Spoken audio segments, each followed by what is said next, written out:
आपके इस चैनल पर अब तक सोशल साइकोलॉजी, समाज मनोविज्ञान, साइकोपैथोलॉजी या मनोरोग विज्ञान, बेसिक साइकोलॉजिकल प्रोसेस, सांख्यिकी, स्टैटिस्टिक्स, रिसर्च मैथोलॉजी, शोध अनुसंधान, इन सभी से संबंधित नोट्स के वीडियोस अवेलेबल हैं। इनके साथ साथ एमसीक्यू टाइप क्वेश्चंस भी, ऑब्जेक्टिव क्वेश्चंस भी, जिसमें सोशल साइकोलॉजी से रिलेटेड, एबनॉर्मल साइकोलॉजी से रिलेटेड, पर्सनालिटी एवं मेंटल टेस्ट से रिलेटेड, स्टैटिस्टिक्स सांख्यिकी से संबंधित, रिसर्च यानी शोध से संबंधित, गाइडेंस काउंसलिंग परामर्शन एवं निर्देशन से संबंधित, इन्वायरमेंटल साइकोलॉजी और लास्ट में साइकोलॉजी प्रैक्टिकल से संबंधित कंप्लीट वीडियोस चैनल पर मिल जाएंगे। आपको इन वीडियोस के लिए सिर्फ यहाँ पर जो आपका वीडियो के नीचे टाइटल है, टाइटल के सामने आपको डिस्क्रिप्शन का एरो दिख रहा है, इस एरो पर आप क्लिक करेंगे, नीचे आपको सभी प्लेलिस्ट के लिंक प्रोवाइड हैं। आज की क्लास का टॉपिक है परामर्शन के लक्ष्य। लास्ट क्लास में हमने परामर्शन क्या होता है, उसकी प्रकृति क्या है, उसकी परिभाषाएं क्या है, इसके बारे में जाना था। तो बात करें परामर्शन के लक्ष्य की, तो जैसे हम अपनी लाइफ में लक्ष्य बनाते हैं, वैसे ही परामर्शन के भी लक्ष्य हैं। यहाँ पर देखें कि परामर्शन का जो लक्ष्य है वो अत्यंत व्यापक बताया गया है, जिसमें से कुछ लक्ष्य हमारे वर्तमान समय से संबंधित होते हैं, वर्तमान जीवन से संबंधित होते हैं। जैसे हम अपनी लाइफ में जो एम बनाते हैं, तो कुछ एम ऐसे होते हैं जो हम अपने आगे आने वाली लाइफ यानी 2 महीने 3 महीने में अचीव करना चाहते हैं, और कुछ लक्ष्य ऐसे होते हैं जो हम पूरी जीवन काल में अचीव करना चाहते हैं। जैसे हमारा कुछ गोल हो गया कि हमें ये बनना है, तो उसके बनने के लिए वो तो हमारा अल्टीमेट गोल हो गया, लेकिन उसके लिए क्या करना पड़ेगा, उसके लिए हम छोटे छोटे लक्ष्य बनाते हैं। तो इसी तरीके से परामर्शन में भी 2 टाइप के लक्ष्य बताए गए हैं। एक लक्ष्य आपका वर्तमान जीवन से संबंधित, और जो अन्य लक्ष्य हैं वो भविष्य में आने वाली समस्याओं से हम कैसे सामना करें, उसके लिए व्यक्ति को पहले से समर्थ बनाने से संबंधित होता है। यानी दोनों टाइप के यहाँ पर देखे गए, जो वर्तमान में क्या प्रॉब्लम है और भविष्य में क्या प्रॉब्लम आ सकती है, उससे पहले से ही तैयार करना कि वो भविष्य में आने वाली समस्याओं का सामना कर सके। उसके बाद बात करें यहाँ पर पैरलॉफ की, तो पैरलॉफ ने भी लक्ष्य को, परामर्शन के जो लक्ष्य हैं वो 2 टाइप के बताए। एक तात्कालिक यानी वर्तमान समय से, और दूसरा अभिष्ट। तात्कालिक या जिसे हम समकालीन भी कहते हैं, इसमें उन लक्ष्यों को सम्मिलित किया जाता है जिनका संबंध व्यक्ति की तात्कालिक समस्याओं से है। जैसे वर्तमान में उसके साथ अगर कोई समस्या हो रही है, जैसे कोई स्टूडेंट है और उसका वर्तमान में पढ़ाई में मन नहीं लग रहा है, तो उसका प्राथमिक लक्ष्य क्या हो गया, तात्कालिक लक्ष्य क्या है कि कैसे उसका मन लगे पढ़ाई में। और अभीष्ट लक्ष्य की बात करें तो ये दीर्घकालिक होते हैं, और तात्कालिक लक्ष्यों की प्राप्ति, तात्कालिक लक्ष्य जो होते हैं उनकी प्राप्ति करके या उनकी सहायता से अभीष्ट लक्ष्यों की प्राप्ति होती है। जैसे आपका अभीष्ट लक्ष्य हो गया कि आपको आगे चलकर डॉक्टर बनना है, या क्रिकेटर बनना है, या एक सिविल ऑफिसर बनना है, तो उस लक्ष्य को पाने के लिए आपको तात्कालिक जो आपके लक्ष्य हैं उनको आपको अचीव करना होगा। यहीं पर हम पैटरसन की बात करें तो इन्होंने 3 टाइप के लक्ष्य बताए। एक तो तात्कालिक यानी इमीडिएट, दूसरा मध्यवर्ती इंटरमीडिएट, और तीसरा अभीष्ट फाइनल गोल, आपका जो अल्टीमेट गोल कह सकते हैं। अल्टीमेट वर्ड यहाँ पे छूट गया है, इसको लिख लेंगे।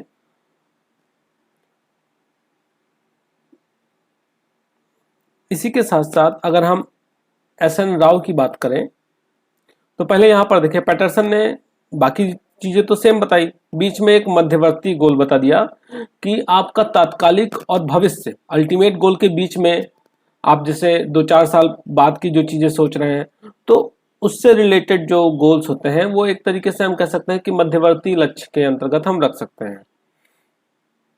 फिर एस.एन. राव ने बताया कि जो तात्कालिक लक्ष्य और मध्यवर्ती लक्ष्य हैं उनकी सूची का विकास करना जटिल है, क्योंकि आप कई बार डिसाइड ही नहीं कर सकते कि कौन से जो लक्ष्य हैं वो तात्कालिक हैं और कौन से लक्ष्य मध्यवर्ती हैं। ठीक है, तो इसीलिए कई बार क्या होता है कि ये दोनों लक्ष्य आपस में ओवरलैप कर जाते हैं, पता ही नहीं चलता कि तात्कालिक ये है या ये मध्यवर्ती है। अब इन्होंने फिर भी कोशिश करके यहाँ पर कुछ मध्यवर्ती और तात्कालिक लक्ष्यों को यहाँ पर बताया है जो कि हम आगे देखते हैं, जिसमें सबसे पहला है आपका अवलंबन या सपोर्ट। तो इसके अंतर्गत ये बताया जा रहा है कि जो व्यक्ति होते हैं या जिसे हम क्लाइंट कहते हैं, जब कोई हमारे सामने काउंसलिंग के लिए आता है, परामर्शन के लिए आता है, तो हम उसे क्लाइंट भी कहते हैं। तो उसके लिए क्या करना, उनके संज्ञान, उनके संवेग, उनकी अनुक्रिया प्रणाली को उजागर करने की तुलना में उनके जो वर्तमान में उसका आत्मबल बढ़ाना और वर्तमान की जो परिस्थितियां हैं उसमें जो चुनौतियां व्याप्त हैं, उन चुनौतियों को सामना करने के लिए उसके अंदर सामर्थ्य का समर्थन और प्रोत्साहन करना उपयोगी होता है, ऐसा यहाँ पर बताया जा रहा है। इसको समझे थोड़ा सा। यहाँ पर मेन फोकस इस बात पे नहीं किया गया है कि आप उसके जो व्यक्ति है उसकी सोच समझ में, उसके इमोशंस को और वो कैसे अनुक्रिया करता है उसको उजागर करें, उसके बारे में उसको बताएं। इसके बदले यहाँ पर फोकस ये किया जा रहा है कि जो उसका आत्मबल है, ईगो स्ट्रेंथ है, जो उसके आसपास में जो चुनौतियां हैं, जो समस्याएं हैं, उनको समाप्त करने के लिए, उनका समाधान करने के लिए उस व्यक्ति में, उस व्यक्ति के सामर्थ्यों को विकसित करना और उस व्यक्ति को प्रोत्साहित करना, ये आता है अवलंबन के अंतर्गत। इसका उद्देश्य क्या है? इसका उद्देश्य होता है कि व्यक्ति को कठिन समय में सहयोग देकर उसको स्वावलंबन की दिशा में उन्मुख करना, यानी वो सेल्फ डिपेंड हो जाए और अपनी समस्याओं का समाधान कर सके, इसके लिए उसे तैयार करना। दूसरा हम बात करें मनोशैक्षिक निर्देशन, ये भी एक प्रकार का परामर्शन का लक्ष्य है, क्योंकि परामर्शन निर्देशन सेवाओं का ही एक घटक है और निर्देशन का जो मौलिक स्वरूप होता है, हम देखें तो निर्देशन मेन रूप से टीचिंग फील्ड में, टीचिंग से रिलेटेड होता है। तो परामर्शन का जो लक्ष्य है वह भी विविध रूपों में मनोशैक्षिक निर्देशात्मक होता है, यानी हम वहाँ पर कहीं ना कहीं जो साइको एजुकेशनल गाइडेंस है वो भी परामर्शन के अंतर्गत देते हैं। अब इसमें क्या होता है, तो इसमें व्यक्ति को सूचनाएं देना, व्यक्ति को सेवा, व्यक्ति का मूल्यांकन सेवा प्रदान करना, क्योंकि उसको थोड़ा सा उसके मूल्यांकन करके दिखाना कि वो कहाँ पर गलत है, कहाँ पर क्या चीज़ें हैं, कैसी हैं, उन चीज़ों को भी उससे बताना। इसके साथ साथ उसको प्रशिक्षण देना और उसको सामाजिक दक्षता का उसके अंदर विकास करना कि कैसे वो अपनी समस्याओं का स्वयं समाधान करे। तो ये सारी चीज़ें जो फेल्थम थे, फेल्थम के परामर्शन लक्ष्य के अंतर्गत आती हैं। फेल्थम ने इन सारी चीज़ों को, जो यहाँ पर हमने देखा कि व्यक्ति को सूचनाएं देना, उसके मूल्यांकन सेवा प्रदान करना, इसके साथ साथ सामाजिक दक्षता का विकास करना, प्रशिक्षण देना, ये सभी इनके द्वारा परामर्शन के कार्यक्रम के अंतर्गत आती हैं। इसके बाद निर्णय रचना। कई बार पर्सन क्या होता है कि वो डिसीजन नहीं ले पाता, निर्णय नहीं ले पाता। तो ऐसा नहीं कि परामर्शन में उसको बता दिया था कि आप क्या निर्णय लो, नहीं, उसको निर्णय लेने के लिए तैयार किया जाता है। यहाँ पर देखें कि परामर्शन का एक मुख्य लक्ष्य परामर्शी को उपयुक्त निर्णय के विकास हेतु सहायता देना है कि कैसे वो अपने जीवन से संबंधित निर्णयों को ले सके और व्यक्ति को जीवन लक्ष्यों के संदर्भ में अनेक प्रकार के लक्ष्यों एवं उप लक्ष्यों का चयन कैसे करना चाहिए, वो भी यहाँ पर उसके बारे में भी थोड़ा सा बताया गया है कि जिससे व्यक्ति की क्षमताओं एवं विशेषताओं के अनुरूप लक्ष्य का चयन हो। जो व्यक्ति की क्षमता है और जो उसकी विशेषता है उससे संबंधित ही वो लक्ष्य बनाए। ऐसा नहीं कि वो बहुत अच्छा क्रिकेट खेलता है और उसने लक्ष्य बना लिया है कि मुझे तो आईएएस की तैयारी करनी है, तो ऐसा तो पॉसिबल नहीं है। इसके अलावा व्यक्ति के परिवेश में व्याप्त संभावनाओं, बाधाओं, सीमाओं को ध्यान में रखकर विकसित किया जाए लक्ष्य। मतलब जिस परिवेश में व्यक्ति रह रहा है, जहाँ पर वो रह रहा है, वहाँ पर कौन कौन सी बाधाएं हैं, कौन कौन सी सीमाएं हैं, मतलब लिमिटेशंस हैं, क्या क्या चीज़ें प्रॉब्लम आ सकती हैं, उन सब चीज़ों को ध्यान में रखकर लक्ष्य विकसित किया जाए। इसके साथ साथ लक्ष्य जो हो वो स्पष्ट होना चाहिए, अर्थात व्यक्ति के लक्ष्य के निहितार्थ और उसकी निष्पत्तियों को समझता हो। मतलब व्यक्ति का जो लक्ष्य है उसमें क्या उसका हित है और कैसा उसमें परफॉर्मेंस करना है, समाज का क्या हित है, वो चीज़ें भी वहाँ पर वो समझता हो। इन सारी चीज़ों को देखकर तब लक्ष्य बनाना चाहिए। इसके बाद बात करें हम समस्या समाधान की। इससे पहले हमने क्या बात की थी? डिसीजन मेकिंग की। और हम किसकी बात कर रहे हैं? समस्या समाधान की बात कर रहे हैं। तो कई बार पर्सन के सामने जो समस्याएं रहती हैं, जो दुविधाएं रहती हैं, वो उसको समझ ही नहीं पाता है कि कैसे सॉल्व किया जाए। जैसे विवाह सुख सागर है, यानी विवाह सुखों का एक सागर है या झमेला है। धन आवश्यक है या ज्ञान आवश्यक है। घर ज्यादा महत्वपूर्ण है या समाज ज्यादा महत्वपूर्ण है। तो ऐसे बहुत सारी समस्याएं, बहुत सारी ऐसे प्रश्न व्यक्ति के सामने आ जाते हैं। जैसे व्यक्ति धनोपार्जन के लिए विदेश जाए या अपने लोगों के मध्य रहे। तो जब ऐसे क्वेश्चन किसी व्यक्ति के सामने आते हैं तो वो दुविधा में पड़ जाता है।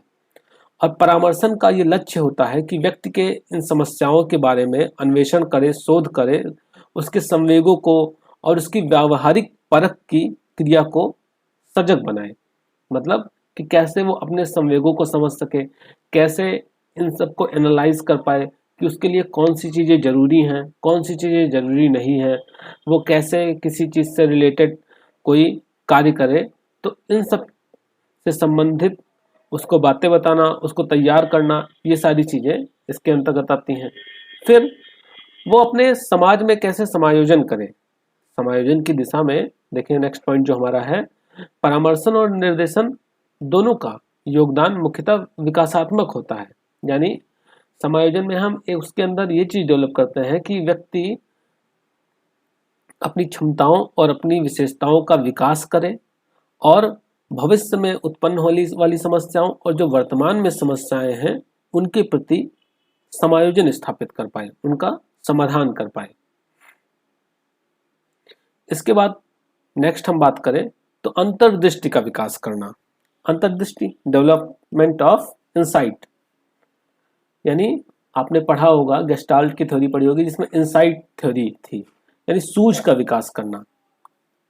जब व्यक्ति के अंदर सूझ डेवलप हो जाती है, इंसाइट डेवलप हो जाती है, तो उसको बार बार समस्याओं का सामना करने के लिए दूसरों की मदद नहीं लेनी पड़ती है। वो खुद में इतना समझदार हो जाता है, खुद में इतना कैपेबल हो जाता है कि वो उन समस्याओं का समाधान अपनी सूझ के आधार पर कर लेता है।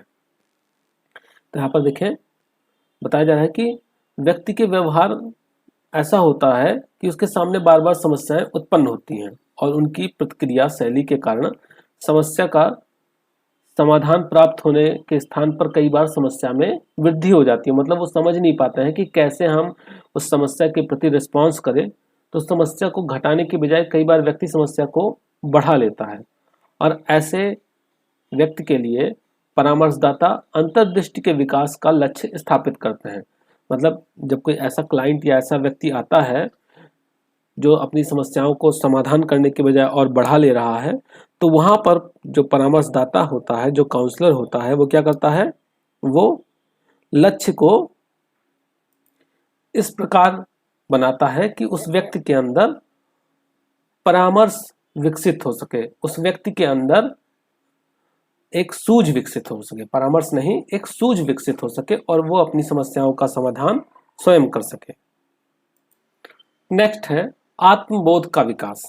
ये अंतर्दृष्टि के विकास से ही संबंधित है, क्योंकि आत्मबोध अपने बारे में, मतलब अंतर्दृष्टि क्या था कि आप आसपास की चीजों को कैसे सॉल्व करना है, उसके लिए आपके अंदर एक अंतर्दृष्टि, एक सूझ डेवलप हो रही है। और आत्मबोध में क्या है कि आप अपने बारे में और अच्छे से जान पा रहे हैं। यहाँ पर देखिए बताया जा रहा है कि आत्मबोध अपने आप के बारे में अंतर्दृष्टि के विकास से संबंधित है।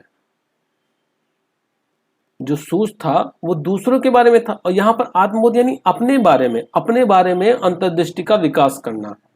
यहाँ हमारा संबंध व्यक्ति की जो सामर्थ्य है, जो उसकी विशेषताएं हैं, जो उसकी अभिप्रेरणाएं हैं, रुचियां हैं, इन सब से संबंधित उसके अंदर जो चीजें हैं उनको विकास करना और उसको पहचानने में उसकी मदद करने से है। फिर लास्ट में अगर हम बात करें तो लास्ट में हमारा आता है कि जो व्यक्ति का परिवेश है एवं उसका जो स्वयं के प्रति रवैया है वो सकारात्मक दृष्टिकोण विकास हो। मतलब परामर्शन का एक लक्ष्य ये भी है कि वो अपने आसपास के परिवेश के बारे में, जैसे आजकल का युग देखे तो चिंता, कुंठा, विफलताओं के द्वारा पहचाना जाता है। मतलब चारों तरफ से व्यक्ति के चारों ओर निगेटिविटी ही ज्यादातर दिखाई देती है। तो इस निगेटिविटी वाले टाइम में व्यक्ति अपना मूल्यांकन कई बार निगेटिव रूप से करता है। वो पॉजिटिव रूप से न करके अपने आप को हीन, अपने आप को गिरा हुआ, अपने आप को बहुत पीछे समझता है। तो यहाँ पर परामर्शन के द्वारा व्यक्ति को अपने जीवन के प्रति, गुणों के प्रति, विशेषताओं के बारे में और अपने आसपास का जो पर्यावरण है, जो परिवेश है, उसके बारे में एक सकारात्मक दृष्टिकोण डेवलप करने में मदद करना और व्यक्ति की सफलता, संतुष्टि और प्रसन्नता की प्राप्ति में भी सहायता करना, ये यहाँ पर इसका लक्ष्य होता है, जिससे कि परामर्शन की प्रक्रिया द्वारा व्यक्ति के संज्ञान और जीवन दर्शन में आवश्यक परिमार्जन किया जा सके। तो इस तरीके से आज की क्लास में हमने देखा कि जो परामर्शन है उसके मुख्य रूप से कौन से गोल्स होते हैं। तो मिलते हैं नेक्स्ट क्लास में, तब तक के लिए धन्यवाद।